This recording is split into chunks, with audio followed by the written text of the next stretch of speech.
Hey, what's up everybody? It's Rox with a little bit of talk about what's at the top of the blog, so let's get to it. Let's talk about the serious topic of the day, and that would be the pool party that was in McKinney, Texas. You guys have all seen the video of Officer Eric Casebolt, who was called out to a disturbance that was reported by somebody in the neighborhood. There was a bunch of teens that was at a neighborhood pool, and the person called in and said that the party was out of control. So Officer Casebolt showed up there and ran his ass around like a damn Keystone Cop out there. You know, instead of gaining control and de-escalating the situation, he did the exact opposite and instead made a situation completely out of control. I don't know exactly what the fuck was Officer Casebolt's problem. If the shit, you know, if these kids hadn't been terrorized, the shit was almost funny to me because he was falling and running and tumbling and jumping his ass up and trying to get everybody, and I was just like, this motherfucker is trying to be 15 people all at one time. Now, it's not a laughing matter, okay? It's not a laughing matter. But, I mean, what the fuck was Mr. Officer Casebolt trying to establish exactly? He was cursing at the kids. He was caught on camera manhandling a 14-year-old girl. Okay, I mean, he wrestled her down to the ground. I mean, he had control of the girl. He wanted her face on the ground. He actually ended up sitting on top of her. And I think he did all of that just to show everybody else around there that he does have control of at least this one damn person. Humiliating for the girl. The girl said that she has pains or whatever. I mean, you guys already know what that's about. I see a lawsuit coming in the future. But for the most part, he was out of control. He made the situation worse. Look, I have been a teen. I know how this shit happens, okay? It's a big ass group of people. Everybody is having a good time. Shit has the potential to maybe be a little bit wilder than we would like it to be as adults. And the police are called out. Now, I'm from Los Angeles. It's a big city. So the police are used to handling these type of situations. You get out there, you establish order, okay? You show that you are the person in charge. Just your presence alone usually will get kids to act a little bit more accordingly, and you don't get them all riled up. You definitely don't chase a motherfucker and pull your gun out on them and then be trying to run this way and that way and this way.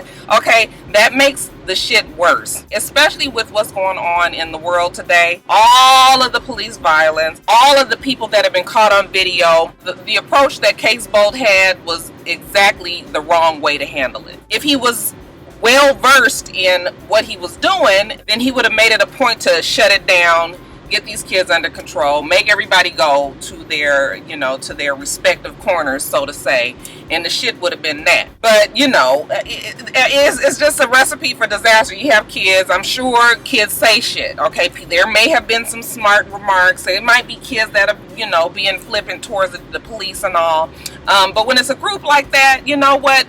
As a police, I think sometimes you just be like, move that shit on along and get the fuck up out of here. But instead, this confrontational thing, that's why I'm saying that these police really need training. Do I feel like Officer Casebolt set out that day to go and be wrestling and running down black kids? And no, I don't think that. However, these police a lot of times, especially with what's going on right now, you get to a pool party, you see a group of black kids, and immediately you are in this mode of, okay, it's these black kids and it's already about to be a fucking problem. Let me try to get these niggas together. It's definitely racial. It's definitely a racial situation. And even if I didn't think it was a racial situation, I feel that police are out there to establish order. And I don't think that it's all that difficult. So I don't know if this is a case that this is a small city or a small little town. I don't know where McKinley, or is it McKinney? I don't know where this city is in Texas. It's just another case of police officers who have taken advantage of their power or just don't even really know what the fuck they doing. So it's a mess. Okay, so after the video went viral, there was all this public outcry and pressure. Officer Casebolt, he finally resigned. And some people see that as a victory. Then other people don't, because the whole thing is, why didn't you guys fire him? They allowed him to resign because I think he was on administrative leave originally. They allowed him to resign which means that he can go to another police department and fill out an application and possibly get hired. Now, I ain't trying to keep the man from getting a job and, you know, getting paid for, you know, what his career has been all this time, but it's concerning that you know, that somebody who would wield that type of power would be able to get into another position of the same, you know, of the same level and possibly do this again, and maybe next time a video won't be around to catch it. So that's the whole thing with, you know, Case Bolt getting resigning. You know, people have the problem with him not being fired, but you know, they're saying that there's an investigation going on, and you know, the police chief definitely said that he was out of control and he didn't follow protocol. They say that he earlier that day had handled 2 suicide calls and that he was emotional, and you know, he didn't handle it the way that he should have, and that all could be very well true. But you know, they also go back and say all this experience that he's had as a police, and you know, 10 years, and you know, in this and in the military and all of that. I just would like to think that people that have that type of experience would be able to control their emotions enough to do their job, okay? Because not everybody can be a police. I couldn't be a police. I'm not gonna do a job like that, because I might be wanting to beat a kid's ass too that say fuck you to me, you know? I already know that that's not the job for me. So when you choose that type of job, okay, well then I need you to do the shit, okay? When you know you can't do the shit, then don't choose that goddamn job. So it's just another one of them situations, you guys. There's so much shit going on. I think that the fact that the smartphones, I'm telling you, these smartphones gonna be the death of everybody, okay? Because we catching shit now. This is nothing new. The police have done shit like this for a long time. Kids have been confrontational for a long time. It's nothing new here. It's just that we are now getting the evidence in the scene, and it's a good and a bad thing. But in this case, yeah, I feel like Officer Child, it's not Case Bolt. See what happens when you have shit on the it's Officer K. Is it Casey or Case Bolt, y'all? Because my phone got it twice. I'm gonna put on the screen what his name is. I almost feel like it's Eric Casey. The fuck is a Case Bolt? Or maybe it is. Y'all know who I'm talking about though, okay? The officer down in McKinney, okay? But anyway, you guys, leave your comments about what you feel about this case. Do you feel that he was justified in what he did? Do you feel that he's racist? Do you feel like he might just be an asshole cop who just didn't know how to handle the situation? Whatever you feel about it, you guys, leave it in the comment section below. Alright, you guys, a congratulations goes out to Raven Simone, who is now a permanent host on a TV show, The View. We spoke about it a while back and how the View executives were trying desperately to get Miss Raven Simone as a permanent host. I think it was just a matter of them trying to get that contract together, trying to get the coinage right, make sure that she's able to still do her acting thing, because you guys know that she still does quite a bit of acting. And, you know, once they tied that all down, it was a done deal. ABC is owned by the Disney company, and of course we know that she had her show That's So Raven. It was under the Disney company. She has a long-standing, you know, rapport and relationship with the Disney company, so it was sort of a no-brainer. They just slid Miss Raven Simone on in the job, okay? Regardless of what we feel about Miss Raven Simone, I think that that's a good thing for her. It's a good thing for the show. People are even saying that single-handedly Miss Raven Simone may have saved that show. I kind of feel like the show is done, but you know, people are saying that just the fact that she's so controversial and she says things that maybe we might say in the privacy of our own homes but may not say out in public, the fact that she is brave enough to say these things out in public, that she will bring the attention to the show that the show needs. Yeah, a show like that definitely needs controversy. It definitely needs people who are not all agreeing. That's kind of when the show started to go downhill, was when, you know, because a lot of times when you work with women and you guys share experiences and you together year after year after year, it's sort of like everybody kind of starts to think the same. And that happens just period. A lot of co-hosts, when you see people working together and co-hosts, at one time they just disagreed on everything, but as time went on, they started to agree on everything, and it makes the shit boring. So Raven is definitely there to kind of sprinkle in a little bit of not popular to say but popular to think opinion. Okay, so congratulations to Raven-Symoné. I mean, you know, the girl is a black woman. I always like to see a black woman doing it, even if I don't agree with everything that she says. My feeling is that Raven always says things to get a ruckus and a rise out of people, and like I said, that is exactly what they are looking for the show. So with everything that Miss Raven-Symoné has said and done, I still will say congratulations to her and hope that it is a successful run for her. So y'all, Miss Beyonce. Let's talk about this heifer, shall we? Miss Beyonce had everybody up in a fucking tizzy because all of a sudden on Sunday, right around midday Sunday, all of a sudden we started seeing commercials talking about, you know, Beyonce has this great big announcement, you know, that's going to be on Good Morning America, 7 o'clock tomorrow morning. You guys make sure you tune in. Had the fucking Beehive in this excited panic. I mean, they, you know, we didn't know if it was going to be a damn album, if it was another tour, if she was having another baby, you know, it was just like all these possibilities, and everybody was all on Instagram and Twitter and all this shit, and that bitch got up on TV that next day and was like, bitch, get your ass a stalk of broccoli and sit your fat ass down and eat it. Yes, Beyonce is on a vegan diet, you guys. That means that she's not eating any meat at all. Anything that comes from dairy, anything, you know, that's not straight from the earth, Miss Beyonce ain't fucking around with it. I was like, you know what?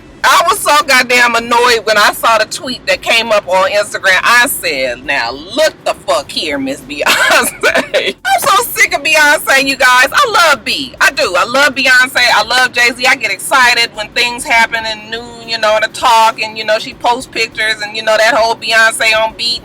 I'm tired of the bitch. I want her to go in with her husband and her baby and go off to some field and take some more pictures with the greenery and the flowers and the water and... I mean, really, you guys. Now that right there should have made you guys understand that we just be too fucking concerned about anything and everything Beyonce.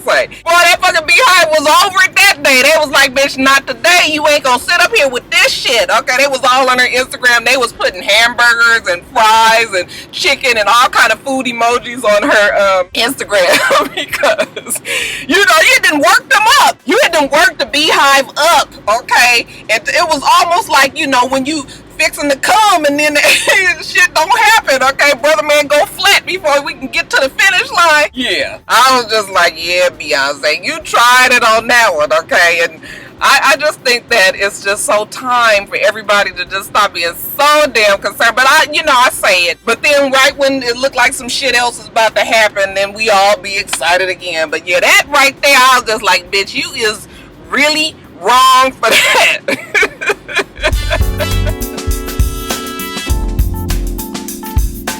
So yesterday, one of my rock stars tweeted me Safaree's new song. It is called, what is it? Love the Most. After I listen to it, I will agree that it's definitely a song about he and Nicki Minaj's 12-year-long relationship. And it was some sort of splash. I mean, not necessarily a big splash, but people was definitely talking about it yesterday. And for whatever reason, it got up under the skin of Miss Nicki Minaj. And she, in turn, put out all these tweets about how she knows she's a good person and how he cheated and how she stayed loyal to him for way too long and how she put him on and made sure he was fresh to death and had money, and the relationship was 12 years long, and, you know, they just were young and it just didn't work out, and, you know, now she's in love with Meek Mill. Okay, now people were very upset that he had the nerve and the gall to put out this song to talk about Nicki Minaj when he said that he wouldn't say anything about their relationship.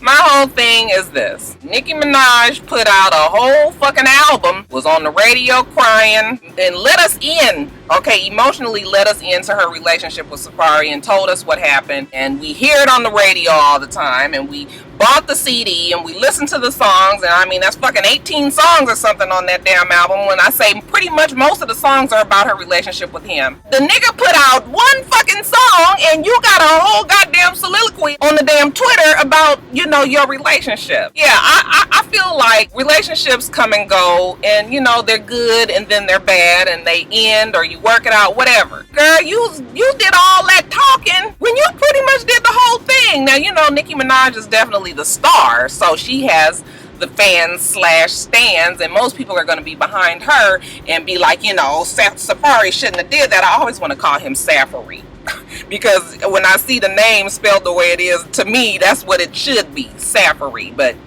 phonetically anyway. But I just feel like if she does it, then he should be able to do it too. I still don't feel like he I feel like it's way more tea that he can spill, but I'm sure they both have a lot more shit that they could talk about. I just feel like it's a two-way street. So it's like, you know, you and I are in a relationship. You fuck up, I fuck up. You tell your story, I tell my story. You have your truth, I have my truth, okay? But it's definitely two sides to a story. In this case, I feel like, I mean, he wasn't wrong in saying it if she's already done the same thing. But to me, you know, the fact that she had to do this whole big declaration on Twitter and say this and say that, like, it's just, to me, it's just like, girl, we don't need all that. Now, if you're happy with Meek and you guys are in a relationship and you in love with him, then just be happy with Meek and be in the relationship and be in love with him. You don't have to prove it to nobody. People can see how you feel about each other just in action. So the fact that she had to say all of that, and it's not the first time that she said any of that, it's nothing that we hadn't heard already,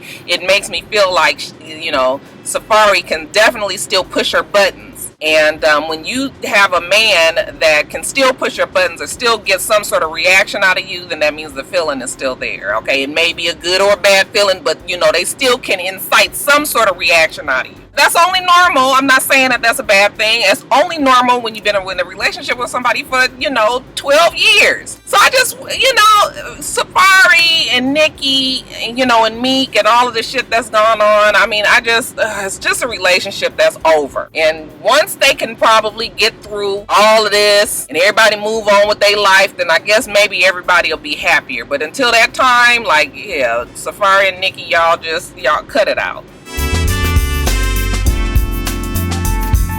Brittany Griner and Glory Johnson, you guys. Now, you know, this is a relationship, two lesbian NBA ball players, well, WNBA ball players. They, you know, been together for a couple of years, and everybody would say that the relationship was tumultuous. They've had issue in the past. Just this past April, they were both arrested for domestic violence issues. The police was called out because whoever was with them, they couldn't break them up and was really afraid that somebody was going to get their ass killed.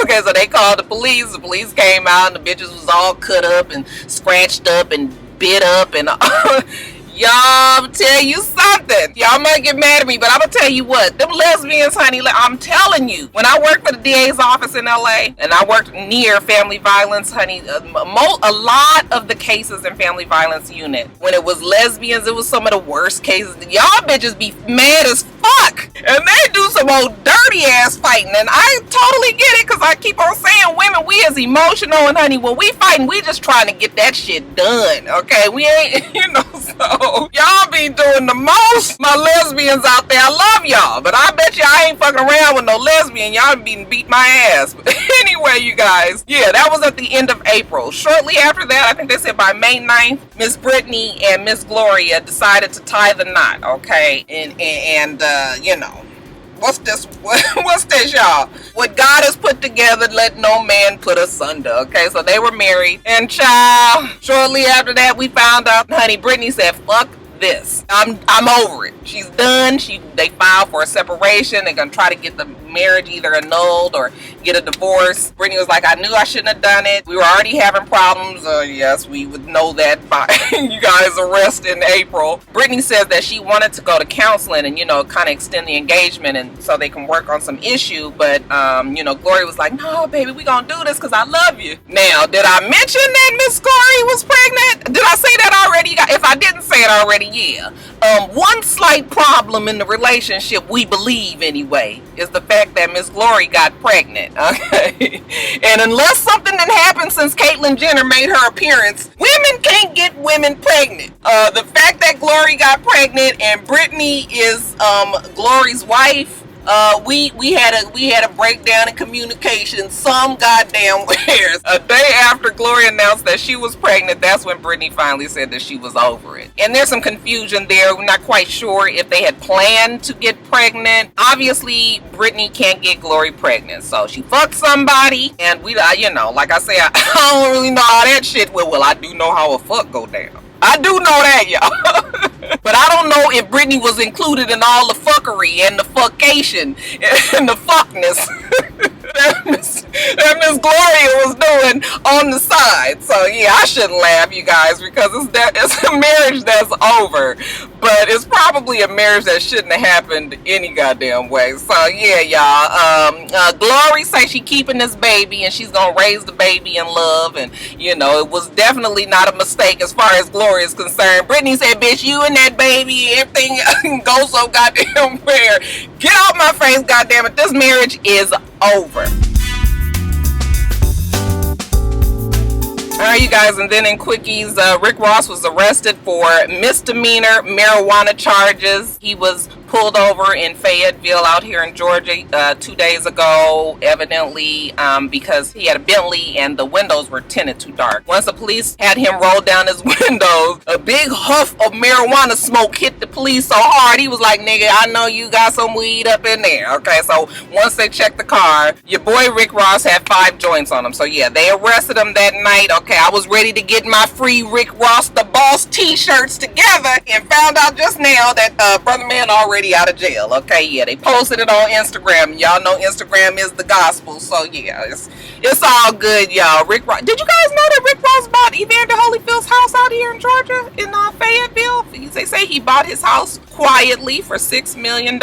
Rumor has it that Kim Fields is one of the new people that they are testing for the Real Housewives of Atlanta season 8. I'm not sure if that is indeed a good look for Miss Kim Fields, but I do know one thing. All of these actors and actresses that was complaining about the reality show, you know, the takeover of the reality shows, they are now drinking a goddamn Kool-Aid and understanding that reality shows are definitely here to stay. And if you can attach yourself to one that is a successful franchise, it will at least put your name back out there and get that money together. Okay, you can make this wet, like Stevie J said.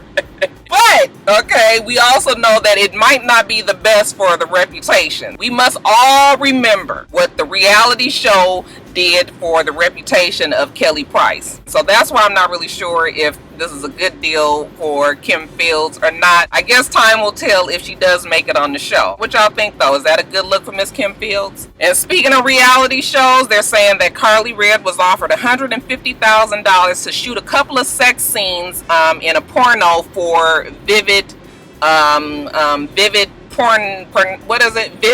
pornography, Vivid Porn Company, whatever the fuck the name of the place is. To me, $150,000 is not a lot. Like, I don't think that is worth it. I mean, $150,000, is that enough money to put your ass and your pussy out there for everybody to see? Like, I don't know, y'all. I don't think that's worth it. I'm sure it wouldn't be no hardcore porn. It probably wouldn't even be full nudity or full frontal nudity, and, you know, it might be a soft lens over it. It wouldn't be nothing where she would be, you know, really, you know, taking it that kind of way, but still, just like, yeah, $150,000, I feel like, and I can't even believe I'm about to say this, but I feel like Carly Red's name is more known, and that, you know, just on her name alone, she could probably ask for a little bit more than that. Now, she did try to play on it and say that she was at the Vivid offices, like she was discussing it. I don't think she's doing that shit, you guys. K. Michelle is supposedly leaving the music industry. Okay, she's saying that her next album will be her last and that she is going to move to London. And her reasoning is because it weighs too heavy on her heart, you guys. And she spelled weighs W-A-Y-S. Look, you guys, I feel like Miss K. Michelle is just talking. Maybe it is time for her to take a break. I mean, she's been going pretty hard for the last 4 or 5 years. I mean, last 4 years or so. She's been doing a lot. So maybe it's just she's burned out, and maybe it's time for her to just take this little break. And I don't think that, you know, she is going to end the music industry. I mean, fuck, Tyree's been saying that he gonna not make another album for the longest. And nigga, I just heard a Tyrese song on the radio just the other day. So yeah, they go through that. And let the artists go through that. If they need the break, then whatever. Jasmine Sullivan was another one who did it, who said that she was retiring from music. But to me, when you're a true artist, and that's really your calling, you can't stop those type of things. It will always bring you back in some kind of way. I mean, think about these artists that's been doing it and doing it and doing it. Even though they may have gotten burned out at one time, it's like it's just something that never leaves them. So if K. Michelle really is a true artist, I don't think that she will ever truly leave the music industry. But y'all, we'll see. But yeah, I don't feel like we got to worry too much about K. Michelle. Go on and take a break, baby, and we'll see you later. And for my bisexual viewers out there, if any of you care, they say that Miley Cyrus has joined the club and that she is now bisexual. Did you guys want to get with Miley Cyrus? Creflo and Taffy Dollar and their church World Changers, okay, took their ass on down to the jet store. And honey, they put down that $65 million money order and they was like, fuck what you heard, bitch, we is flying. They bought their jet and they're saying that this jet is definitely for humanitarian missions and to fly food back and forth to third world countries that need the help. So even if you didn't put your $300 on a bitch, it's a done deal. And lastly, you guys, newly proclaimed track gospel artist Erica Campbell has released her long anticipated video for the song I Love God. You love God? What's wrong with you? Now it's being reported that Lil Twan and his DJ Homeboy Mercury are claiming that she stole the song and that they had used this exact song in a Young Sinners Back to Saints concert at their church back in 2005 after Twan had just got out of jail and was trying to turn his life back over to God. He is now suing both Erica and Warren Campbell to the tune of $200 million. I'm just kidding, y'all. Ain't no goddamn Lil Twan. Oh, shit.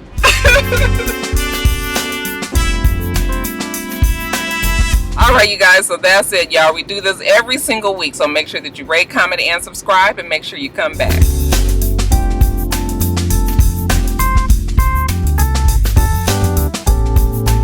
Until next time, Roxstars. Bye.